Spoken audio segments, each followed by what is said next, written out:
حرکات. ہم نے زبر پڑھ لیا, زیر پڑھ لیا. آج ہم کیا کریں گے؟ پیش کا قاعدہ پڑھیں گے. پیش کو پڑھیں گے.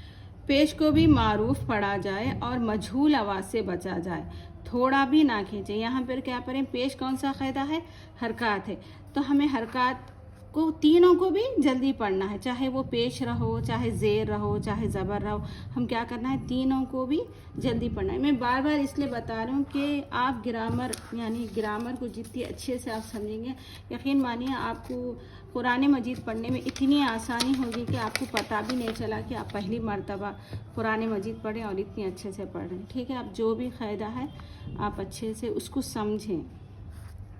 ٹھیک ہے, میں پہلے بھی بتائی ہوں کہ یہ گرامر کی کتاب ہے. نورانی قاعدہ جو ہے گرامر ہے اس میں پوری, کہ کس طریقے سے قرآن مجید کو پڑھنا ہے. تو زبر کی آواز کہاں کو جاتی ہے؟ آگے کو, اوپر کو اڑتی ہے. زبر کی آواز اوپر کو اڑتی ہے, زیر کی آواز نیچے کو جاتی ہے, پیش کی آواز آگے کو جاتی ہے. یعنی جب اس کی آواز پڑھنے میں او پڑھتے ہیں تو ہمیں کیسا دکھتا ہے کہ اس کی آواز آگے کو جا رہی. ٹھیک ہے, پیش کی آواز کہاں کس طرف جاتی ہے؟ آگے کو جاتی ہے.